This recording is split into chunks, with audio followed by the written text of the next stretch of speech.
es Matías Bañato, Sí, único sobreviviente de la masacre de Flores, el 17 de febrero del 94 fue. 94. Fructuoso Álvarez González, pariente político de la familia Bañato, le prende fuego a la casa de estos en Baldomero Fernández Moreno en 1906. Esto es Flores. En Flores. Murieron los padres de Matías, sus hermanos de 14 y 9 años tenía, y un amigo Nicolás Borda de ¿cuánto? De 11 años.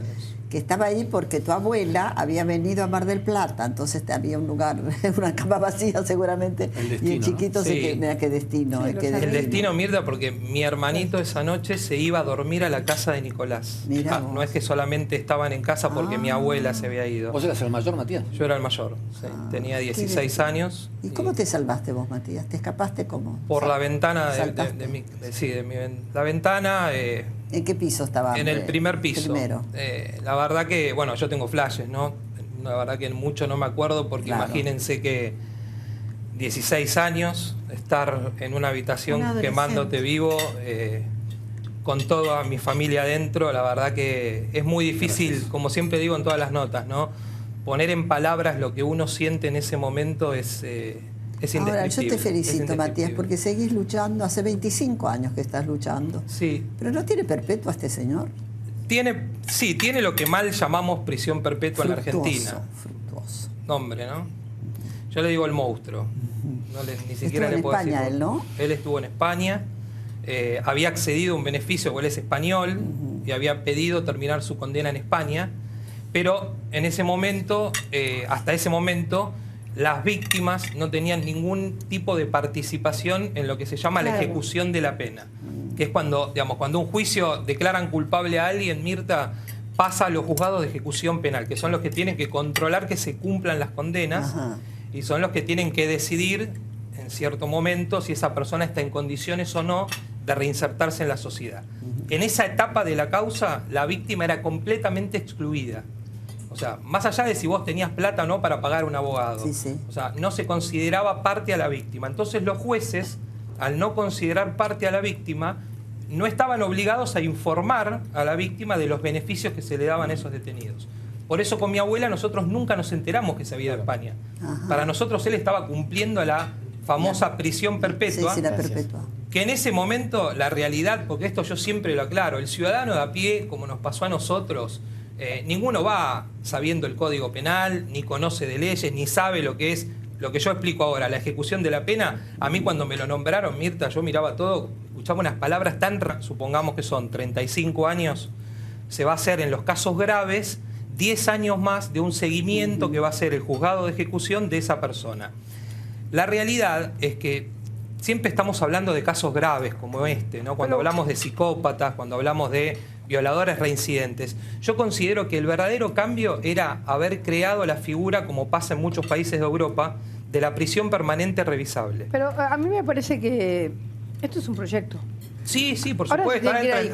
Entra, sí. Matías, ¿y de quién depende la decisión de dejarlo libre? ¿De quién depende? Depende de muchos jueces. O sea, primero del juez de ejecución, que es el primero que da su primer veredicto.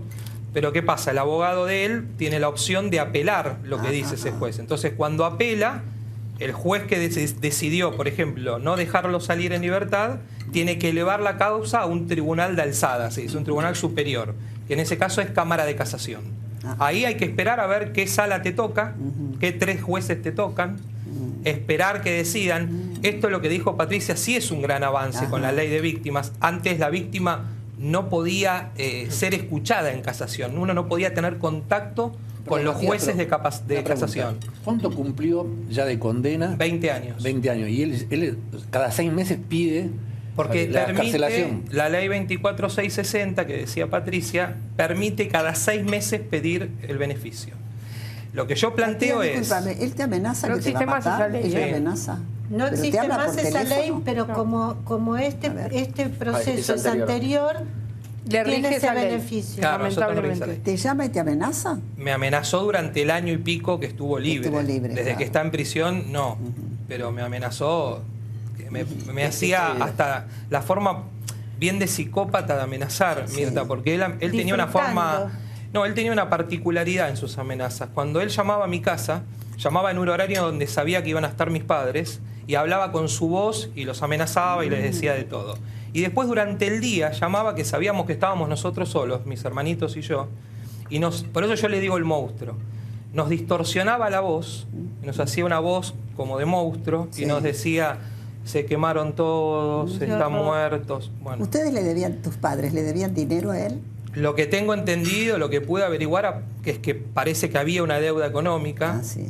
La realidad es que yo la verdad no la voy a saber nunca, porque se la llevó mi papá a la tumba.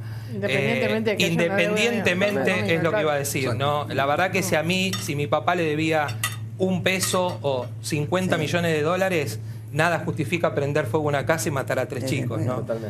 Entonces la verdad que más allá del problema económico que haya, a mí lo que sí me generó esto de intentar modificar algo en el país es que esto pasó hace 25 años atrás, Mirta. Mis padres durante 6 meses efectuaron denuncia policial de lo que estábamos viviendo. De las amenazas, hubo una agresión física a mi abuela por parte de él, previo al incendio. A mi abuela la cita en su casa, mi abuela accede a poder dialogar con él y le quiso hacer firmar un documento aceptando una cifra de esa deuda que según mi abuela no era lo que se le debía. Mi abuela se niega a firmar y ahí dice que se volvió completamente loco. Le arrancó los pelos, la empezó a cachetear, perdón la palabra, pero todo el tiempo le decía: vieja de mierda, firmá porque te morís acá, todo el tiempo así. El abogado de él al lado, diciéndole que no le deje marcas. Mi abuela no firmaba, no le bastó con eso, sacó un paquete con cocaína y empezó a meterle en la nariz. Y mi mamá, cuando nos enteramos de esta agresión, mi abuela logra salir de la casa de él, y ahí es cuando empieza el verdadero infierno en casa. Ahí mi mamá, cuando vio a su madre en ese estado, decide hacer la denuncia en la policía, y ahí empezaron las amenazas que les contaba. Que saquemos la denuncia porque nos quemaba a todos, nos iba a quemar a todos. Esto habrá sido octubre del 93, y el 17 de febrero del 94 prende fuego la casa. Pero yo quería terminar este concepto de lo que le decía de las amenazas.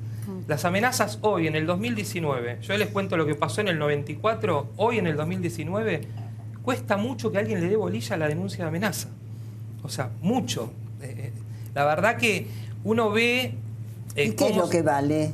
¿Qué influye? ¿Qué es lo verdadero? Y la realidad es que yo creo que hay que investigar